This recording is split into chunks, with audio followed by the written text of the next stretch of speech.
Bismillahirrahmanirrahim. Assalamualaikum warahmatullahi wabarakatuh. Alhamdulillahirabbil alamin wassalatu wassalamu ala sayyidina Rasulillah wa ala alihi wa sahbihi ajma'in, amma ba'du.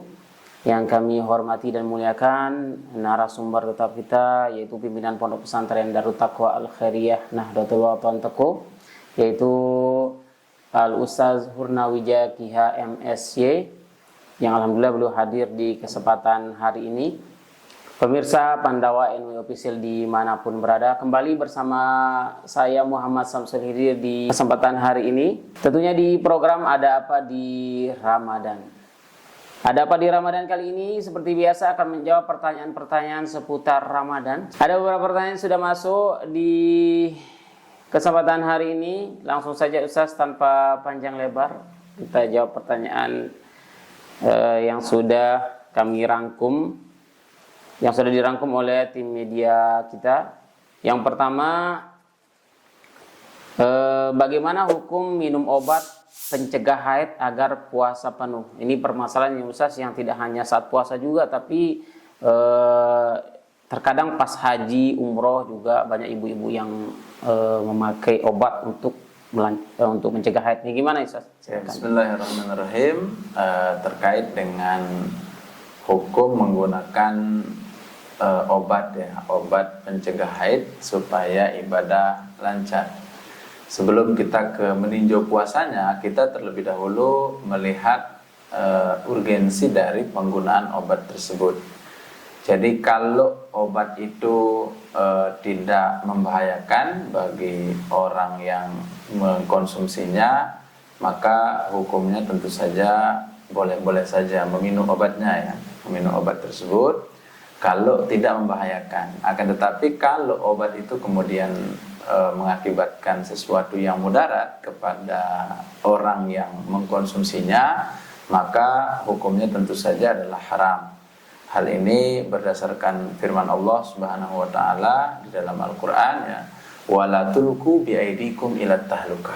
Janganlah engkau menjerumuskan dirimu ke dalam sesuatu yang dapat membahayakan dan mencelakakanmu.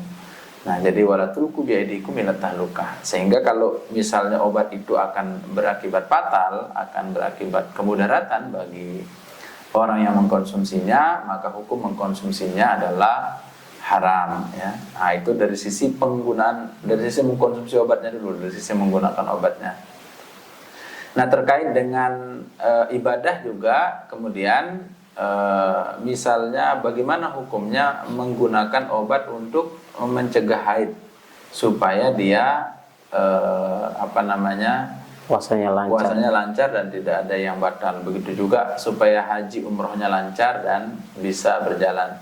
Nah, kalau di dalam puasa, dari sisi tadi penggunaan obatnya itu, jika dibutuhkan untuk menggunakan obat tersebut karena misalnya ada hal yang dihindari supaya tidak terganggu misalnya, maka hukumnya adalah boleh dan puasanya tetap sah selama tidak terjadi haid tersebut, Akan tetapi tentu saja menggunakan obat untuk tujuan yang tidak diurgenkan, tidak dipentingkan, itu menjadi kurang baik. Misalnya penggunaan obatnya memang sengaja menggunakan obat supaya bisa puasa saja, supaya tidak ada keadaan dan lain sebagainya, tapi dia tidak ada perlu yang lain gitu, maka ini bagian dari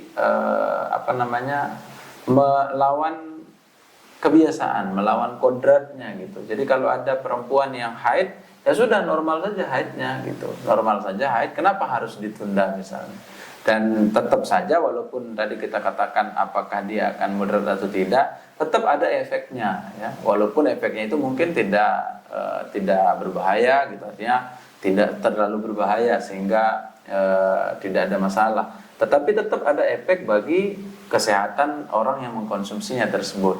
Misalnya nanti, dan itu banyak kasus yang terjadi, begitu dia minum obat, mengkonsumsi obat penunda haid tadi, nanti haidnya jadi amburadul, haidnya menjadi tidak jelas, sehingga dia menjadi kebingungan untuk menentukan yang mana haid, yang mana bukan.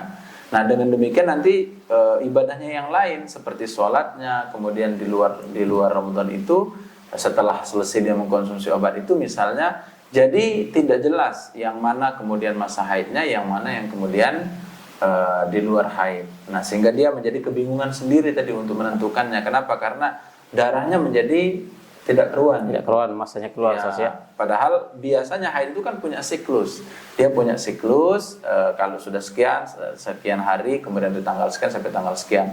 Nanti mendekati itu di bulan-bulan berikutnya gitu. Dan itu namanya kalau dalam fikih disebut sebagai imra'atun dzawil adah, perempuan yang sudah memiliki kebiasaan. Nah, nanti ketika dia mengkonsumsi obat menjadi imra'atun mutahayyirah, perempuan yang bingung. Dia tidak tahu mana ini kapan mulainya. Tiba-tiba 3 hari datang lagi. Biasanya 7 hari, ini 3 hari berhenti. Lalu 3 hari berikutnya datang lagi. Jadi dia kebingungan untuk menentukan masa haidnya, sehingga sholatnya menjadi tidak jelas yang mana haid mana tidak, dan dia susah jadi menentukan itu. Nah, oleh karena itu jika tidak ada urgensivitasnya, jika tidak ada hal yang menuntut tadi untuk dia mencegah terjadinya haid selama bulan puasa, selama bulan Ramadan, sebaiknya itu tidak dikonsumsi. Ya, walaupun tadi puasanya tetap sah dan ibadah puasanya lancar, ya alhamdulillah. Demikian Allah a'lam. Masih Ustaz, ini berkaitan yang tadi saya penasaran karena saya pernah bukan saya mengalami Ustaz ya. Artinya saya ketemu dengan masalah yang tadi. Tapi kalau itu penyebabnya karena menggunakan KB Ustaz, yang akhirnya haidnya itu jadi amburadul Ustaz, karena KB yang sebulan, KB yang suntik 3 bulan itu. Nah, ini gimana Ustaz? Saya juga sempat bingung juga dulu hadapi yang perkara yang tadi, yang haidnya 3 hari, seperti tadi kan 3 hari dia haid suci, nanti baru 2 hari atau 3 hari lagi muncul, 1 hari suci lagi muncul haidnya. Nah, ini gimana secara? Itu tadi salah satu ya efek negatif dari obat-obatan yang tanda kutip mencegah haid, mencegah kehamilan gitu ya. Nah, kan ada berarti efeknya. Walaupun mungkin secara kesehatan ya kita tidak membahas itu, karena itu biarlah dokter yang membahasnya gitu. Tapi ini menjadi tadi berakibat fatal. Nah, bagaimana menghitung darah yang yang putus-putus itu? Jadi darah yang putus-putus itu kita lihat dari sisi apakah dia perempuan yang zawil mu'tadah atau ghair zawil mu'tadah. Apakah dia perempuan yang memiliki kebiasaan haid atau tidak di bulan sebelumnya. Nah, kalau dia memiliki di bulan sebelumnya itu kebiasaan, tiba-tiba di bulan berikutnya ini berubah seperti tadi itu, nah kita berstandar dengan bulan sebelumnya itu. Misalnya biasanya dia 7 hari. Nah, di 7 harinya ternyata dia masih tetap keluar, di hari ke-8 dia masih tetap keluar. Nah, kita perlu melihat apakah dari ke-8 itu dia terjadi perubahan darahnya dari warna kuat ke warna lemah. Nah, kalau warnanya kuat tiba-tiba menjadi lemah, maka ini bisa lemah dalam jauh gitu perbedaannya, dan itu ada perinciannya. Nanti mungkin kita bahas di babnya gitu ya. Mungkin sekali kita sesi khusus membahas tentang darah perempuan. Nah, itu walaupun masih keluar darah itu bisa terkategori enggak haid gitu kalau terjadi perubahan yang tadi itu gitu. Nah, itu kalau yang ngelos darahnya. Tapi kalau yang putus-putus seperti tadi ya, putus-putus itu, nah kita bisa menggunakan kaidah umum Imam Asy-Syafi'i rahimahullah. Jadi yaitu standar maksimal minimal. Jadi minimal masa haid itu adalah sehari semalam dan maksimalnya adalah 15 hari. Sementara untuk minimal masa suci itu adalah 15 hari dan tidak ada batasan untuk masa suci tersebut gitu. Nah, jika terjadi itu, maka kalau ada darah yang terputus-putus selama 15 hari, nah itu terkategori sebagai darah haid semua. Kalau dia dalam 15 hari itu keluarnya sehari, tidak keluar lagi gitu. Nah, yang tidak keluar itu tetap dihitung sebagai masa haid gitu, dengan menggunakan standar 15 hari yang tadi. Sehingga kalau misalnya dia berpuasa sehari itu, lalu datang lagi haidnya sebelum 15 hari itu, maka puasanya yang ini jadi tidak terhitung ya. Jadi tidak terhitung karena dia berpuasa di dalam masa haid ya. Nah, dengan demikian dia harus kada nanti misalnya sampai berapa hari yang ditinggalkan puasa dihitung bersama yang masa haidnya tadi itu. Nah, seperti itu cara menghitungnya ya. Nah, dan ini ada perincian-perinciannya sehingga butuh pembahasan khusus gitu untuk bagaimana melihat darah perempuan. Dan mungkin nanti ada sesi khusus gitu pembicaraan tentang darah haid tersebut atau darah perempuan tersebut. Demikian Allah a'lam. Bisa dibilang pelik sekali sih masalah ini Ustaz, karena beberapa kali juga ini pernah dulu seorang santri sama seorang warga dulu pernah didebat saya juga tentang ini. Ya. Wah, kalau saya aja kalau udah keluar darah udah, walaupun 2 hari dia keluar udah suci terus, ya udah sama mandi aja. Nanti kalau keluar lagi udah ada usah puasa lagi katanya. Nah, dulu pernah seperti itu. Ya itu kan itu akhirnya mengambil, kalau dalam kitab fikih disebut tuh qaulul laqti namanya itu. Nah, jadi itu mengambil pokoknya keluar darah iya. suci, enggak keluar suci. Nah, akhirnya kan begitu. Dan itu qaul yang paling marjuh, qaul yang paling lemah. Oh iya. Sehingga tidak bisa kita jadikan sebagai rujukan.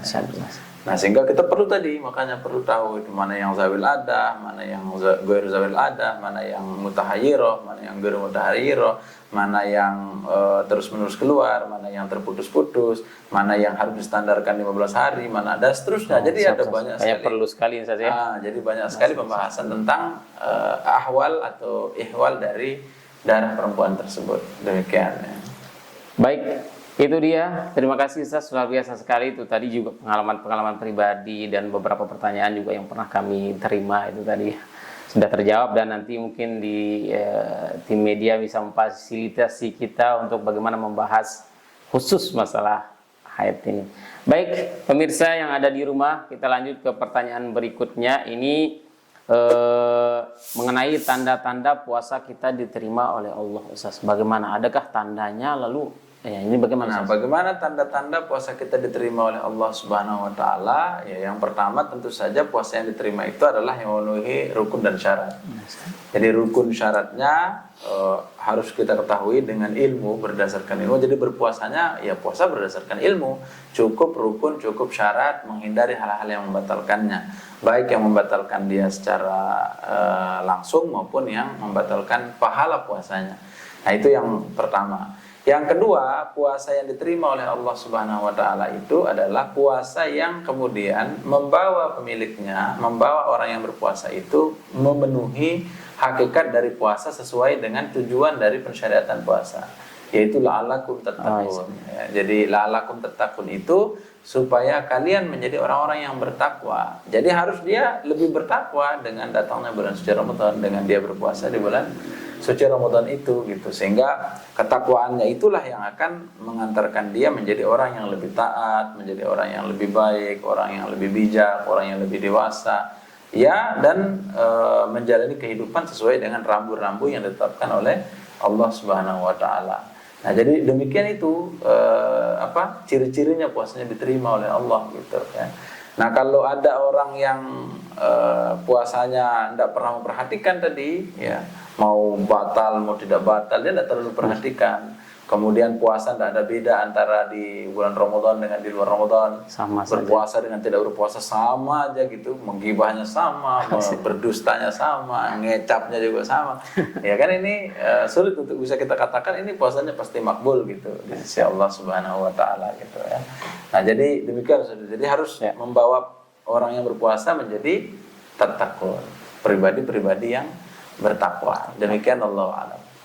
Baik, pemirsa yang ada di rumah, kita bisa introspeksi diri dengan jawaban beliau tadi, apakah puasa kita diterima atau tidak, seperti itu. Kita lanjut ke pertanyaan berikutnya. Ini bagaimana cara kita, Ustaz, memanfaatkan bulan Ramadan? Tentunya dengan tujuan-tujuan diantaranya tadi supaya puasa diterima, atau untuk muhasabah dan atau refleksi diri. Nah, bagaimana memanfaatkan bulan suci Ramadan? Jadi memang Ramadan ini adalah sayyidul syuhur ya, rajanya bulan-bulan yang lain. Karena memang ada keistimewaan di dalamnya. Sehingga di dalam sebuah hadits Nabi misalnya menyebutkan, "Lau ta'lamu ummati ma fi Ramadan la tamannau an takuna sanatu kulluha Ramadan." Andai kata umatku ini tahu apa yang ada di dalam bulan Ramadan itu, niscaya mereka akan ingin bahwa satu tahun itu full Ramadan. Jadi setahun itu full Ramadan gitu, nanti setahunnya lagi jeda gitu, lagi setahun Ramadan, jangan sebulan gitu ya. Siap. Jadi jangan sebulan dalam satu tahun, tapi setahun dalam satu tahun gitu ya. Nah, itulah keistimewaan atau kelebihan dari bulan suci Ramadan itu. Nah, bagaimana mengisi bulan suci Ramadan? Nah, jadi ini harusnya ditanyakan di awal ini. Oh iya, dari awal. Di awal dulu kita sampaikan. Ya. Jadi Ramadan itu harus punya planning yang tepat. Jadi kita harus punya rencana. Ya Ramadan ini mau ngapain gitu. Jadi planningnya harus jelas. Misalnya saya di Ramadan ini mau apa? Harus hatam Al-Quran berapa kali? Misalnya 1 kali, 2 kali, 3 kali. Ya ditentukan. Kemudian setelah kita merencanakan itu, lalu apa juga kegiatan yang bisa kita lakukan? Kalau kita misalnya di Pondok Pesantren Darut Taqwa itu dengan program Pesantren Ramadan, gitu, Pesantren Ramadan kan ada jadwalnya. Jadi harus ini, kemudian ini, ngajinya ini dan seterusnya. Jadi itu salah satu. Nah, kemudian berusaha semaksimal mungkin kemudian untuk menjalankan, mengeksekusi dari program-program tadi itu ya. Jadi melawan rasa malas karena memang melawan hawa nafsu juga, karena memang tadi Ramadan ini adalah untuk ya melawan hawa nafsu itu. Jadi kalau melawan yang lain mungkin kita bisa, tapi kalau melawan hawa nafsu ini berat, makanya diberikan kita Ramadan ya. Jadi berikanlah kita Ramadan untuk melawan hawa nafsu itu. Rasa ingin makan itu mampu kita taklukkan, ingin minum itu termasuk syahwat, termasuk rasa malas dan lain sebagainya. Itu harus kita prioritaskan gitu. Nah, ini bagian dari cara untuk mengisinya. Kemudian menjaga sebisa mungkin supaya ibadah-ibadah di bulan Ramadan itu bisa terisi penuh. Tidak hanya yang wajib, tapi juga yang sunnah-sunnahnya. Jadi sebisa mungkin gitu.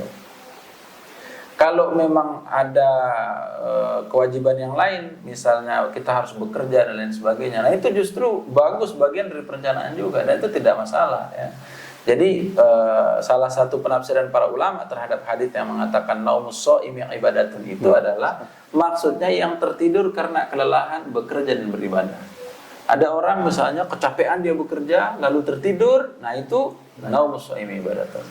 Ada orang kecapean beribadah, dia sudah sholat duha, dia sudah baca Quran, ternyata ketiduran, kelelahan, naumus shaimi ibadatun. Makanya di sana menggunakan alif lam ma'rifat, as-shaim ya. Jadi bukan naumus shaimin gitu. Bukan semua orang yang berpuasa, tidak ya. Jadi tidak semua naumus shaimin ibadatun, tidak, tapi naumus shaimi ibadatun. Tidurnya orang yang berpuasa ada alif lamnya. Puasa yang gimana? Ya tadi itu. Puasa dengan misalnya kalau dia bekerja, dia tetap bekerja dengan maksimal, dengan sesuai dengan ketentuannya. Lalu kelelahan sampai ketiduran siang hari itu. Naumus shaimi ibadatun. Jadi itu wasumtuhu tasbihun, diamnya dia tasbih. Nah, seperti tadi itu, karena dia sudah rajin bekerja, dia sudah ini gitu. Termasuk beribadah misalnya dari pagi dia menyiapkan dia berzikir, membaca Quran, kemudian sholat sunat, lalu kelelahan, ketiduran di atas sujadahnya, ketiduran di tempat duduknya, ketiduran sambil bersandar membaca Al-Qur'annya. Naumus shaimi ibadatun wasumtuhu tasbihun. Nah, itulah salah satu maknanya gitu. Jadi memanfaatkan Ramadan itu untuk sebisa mungkin menjadi lahan untuk kita berbuat ketaatan, kebaikan, kebajikan, ibadah kepada Allah Subhanahu wa taala. Demikian Allah a'lam. Baik, terima kasih Ustaz. Itu dia pemirsa Pandawa NWP Sili yang harus dilakukan dalam tentunya muhasabah diri di bulan Ramadan ini. Memanfaatkan momen-momen bulan suci ini. Baik. Pertanyaan berikutnya Ustaz, bagaimana cara agar kebiasaan-kebiasaan baik? Nah, ini kan sering terjadi Ustaz, kebiasaan-kebiasaan baik itu muncul ketika Ramadan. Okay. Ya awalnya nggak pernah ke masjid, jadi rajin ke masjid, bahkan di saf terdepan malah. Tetapi kebiasaan ini seringkali kadang-kadang pudar selesai bulan Ramadan. Nah, ini bagaimana, ada nggak cara untuk kebiasaan-kebiasaan di bulan Ramadan ini bisa terbawa sampai 11 bulan berikutnya? Oke, jadi tadi salah satu fungsi Ramadan itu adalah pembiasaan kebaikan, dan bagus tadi ada jadi bertambah, jadi baik gitu, jadi tambah bertakwa. Ini luar biasa. Nah, sekarang bagaimana mempertahankan itu? Yang dibutuhkan untuk sustainable ibadah itu sampai di 11 bulan berikutnya itu adalah komitmen. Jadi komitmen kita untuk kemudian mengaktualisasikan hikmah Ramadan itu dalam 11 bulan ke depan itu ya. Jadi memang niatnya atau hajatannya puasa itu adalah nih sebulan Ramadan ini untuk ngambil bekal. Jadi betul-betul gitu ngambil air, ngambil apa kalau kita mau musafir. Nah sebulan ini kita ibaratkan musafirnya kemudian. Jadi ngambil dulu banyak-banyak nih, gitu banyak-banyak. Nah sehingga nanti ketika di bulan berikutnya itu ya berkurangnya dikit-dikit aja gitu, terus gitu. Sampai dengan di bulan ke-10, ke-11 sudah mau habis itu rasanya datang lagi Ramadan. Nah, kan harusnya begitu ya. Jadi itulah yang kita lakukan. Butuh komitmen memang untuk bisa tetap istiqomah dalam ketaatan itu ya. Salah satu caranya adalah dengan kita berkomitmen. Selain berkomitmen itu adalah senantiasa bersama lingkungan yang tadi menjaga ketaatan itu gitu. Jadi Ramadan ini jadi momentum berhijrah gitu. Kita cari sahabat-sahabat yang baik gitu ya. Untuk bisa kemudian kita saling mengingatkan untuk selalu berbuat taat di bulan-bulan berikutnya gitu. Jangan sampai bulan berikutnya itu menjadi jauh. Nah, yang berikutnya adalah kita harus menyadari bahwa bulan Ramadan itu datang untuk kita beribadah tadi itu, dan Tuhan yang kita sembah di bulan Ramadan itu sama dengan Tuhan di 11 bulan berikutnya. Nah, ini kesadaran seperti itu perlu ditanamkan ya. Nah, sehingga saya seringkali menyampaikan apakah Tuhan yang kita sembah beda nih di luar bulan Ramadan sehingga kita beda gitu. Padahal misalnya nih dari sisi muraqabatun nafas itu merasa diawasi oleh Allah Subhanahu wa taala.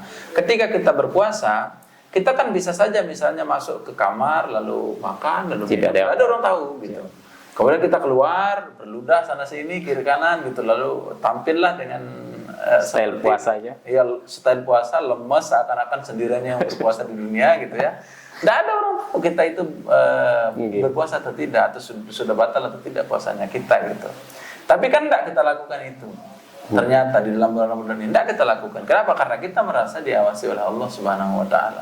Nah, harusnya keyakinan seperti ini terbawa di bulan berikutnya. Karena seperti tadi, Tuhan yang kita sembah di Ramadan itu adalah Tuhan yang sama yang kita sembah di bulan-bulan yang lain juga gitu. Nah, sehingga kesadaran seperti itu perlu kita tanamkan dalam diri kita sehingga nanti begitu keluar di bulan suci Ramadan, kita tetap dengan spirit yang sama dalam menjalankan Ramadan. Kalau pun ada yang berkurang, ya berkurangnya dikit-dikit lah gitu ya. Berdikit-dikit tadi untuk tadi nanti datang lagi Ramadan, cas lagi, datang lagi Ramadan, cas lagi gitu. Nah, jadi seperti itulah kurang lebih cara kita untuk bisa istiqomah. Jadi butuh komitmen dan keyakinan yang sama ketika kita menjalankan Ramadan dengan di luar bulan suci Ramadan. Demikian wallahu a'lam. Baik, terima kasih Ustaz. Semoga tentunya jawaban tadi ini bisa jadi referensi kita untuk kedepannya nanti ya. Amin. Hingga kebiasaan-kebiasaan baik itu bisa kita terapkan di 11 bulan berikutnya. Kayak misalnya tadarus yang sampai jam 12, jam 1. Iya, Ya, misalnya kan tadi namatkan Quran kalau di Ramadan 3 kali gitu. Nah, di luar Ramadan mungkin 2 lah. sekali sebulan, sekali boleh lah. atau bahkan mungkin 1 kali 3 bulan, enggak apa-apa. Atau bahkan 1 kali 6 bulan. Tapi kebiasaan itu ada. kebiasaan itu terbawa. Mungkin setelah sholat yang biasanya di Ramadan sampai setengah juz gitu. Nah, di luar Ramadan mungkin 1 halaman atau 2 halaman, tapi tetap terpelihara. Baik, pemirsa Pandawa NU Official dimanapun berada, pertanyaan terakhir di episode kali ini yaitu apa saja pelajaran yang bisa dipetik dari bulan Ramadan? Ini saya silakan. Nah, baik. Jadi sebagai penutup, pelajaran apa saja yang bisa kita petik dari bulan suci Ramadan? Yang pertama, puasa ini harus menjadi membuat kita jadi lebih baik. Jadi kalau seekor ulat itu melakukan metamorfosis, jadi ulat itu akan masuk ke dalam kepompong lalu bertahan di dalam kepompong tersebut selama berhari-hari, berminggu-minggu, tidak makan, tidak minum dan tidak bergerak sama sekali dalam kepompong. Betapa lelahnya dia, betapa tersiksanya dia. Nah, kemudian nanti pada masanya kemudian kepompong itu akan terpecah lalu keluarlah ulat yang tadi. Ulat itu akan menjelma menjadi kupu-kupu yang indah dengan sayap-sayap yang indah, terbang ke sana kemari.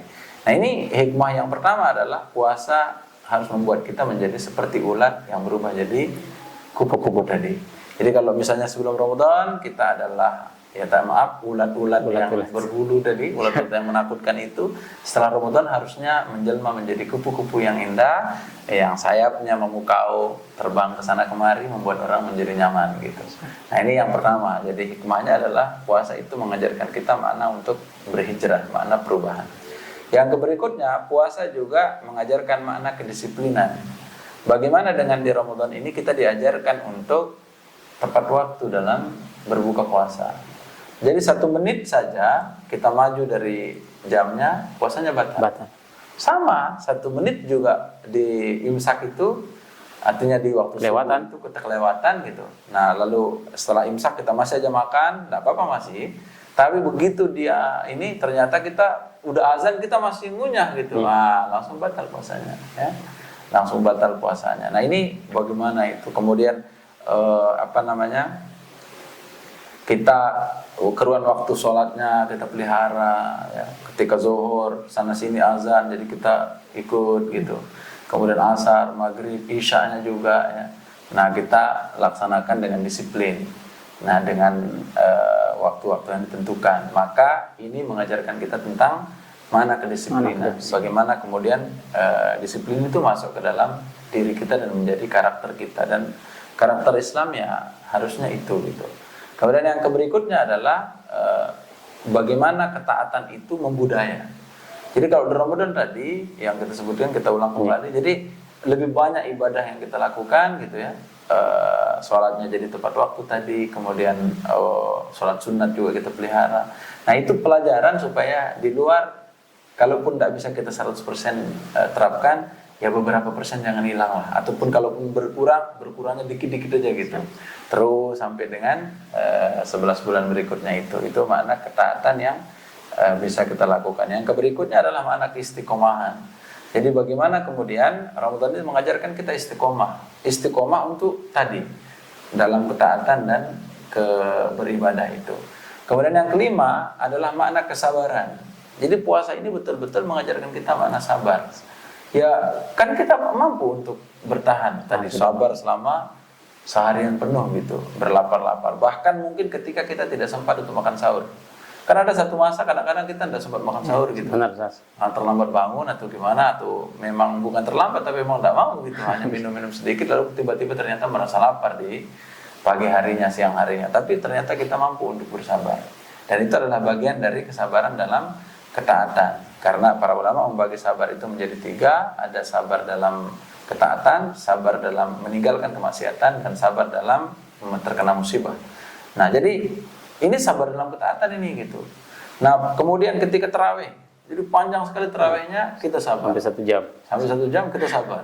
Atau sabar untuk terus bisa tadi tiap malam. Karena banyak juga yang tarawihnya hanya malam pertama dan malam terakhir nanti gitu. Ya. Jadi tarawihnya seperti tarawih gendang katanya, ya. Ujung dan pangkalnya saja, di tengahnya bolong kosong. Ya. Nah itu kesabaran dalam ketaatan. Kemudian yang terakhir, makna yang bisa kita ambil dari Ramadan itu adalah makna bersimpati dan berempati. Jadi lapar ini mengajarkan kita makna kesederhanaan, makna betapa susah jadi orang yang tidak punya. Jadi jika orang-orang yang miskin misalnya, kita berpuasanya sebulan, mereka berpuasanya bertahun-tahun. Yang makan hanya 2 kali misalnya, yang cukup untuk makan 2 kali saja. Atau dia makan tetapi tidak terpenuhi gizi keluarganya. Ini mengajarkan kita tentang ternyata susah jadi orang lapar itu gitu. Bagaimana susahnya, bagaimana sakitnya, bagaimana menderitanya gitu. Menjadi orang yang berada dalam kekurangan itu. Sehingga ini menimbulkan empati dan simpati. Sehingga kemudian timbul kesadaran dalam diri kita untuk lebih bersyukur ya. Lebih bersyukur kepada Allah Subhanahu wa taala dan bisa berbagi dengan orang-orang yang membutuhkan itu, terutama juga di Ramadan kita diajarkan kemudian berbagi lewat zakat fitrah ya.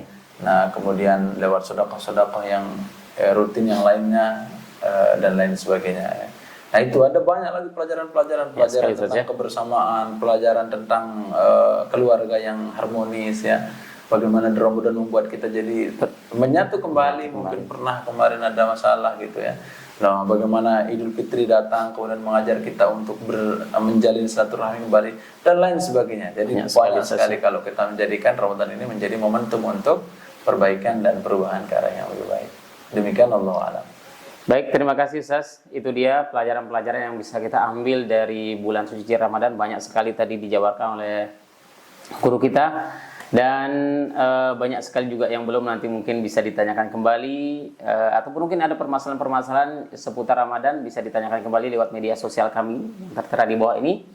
Baik, pertanyaan tadi adalah pertanyaan terakhir di episode kali ini.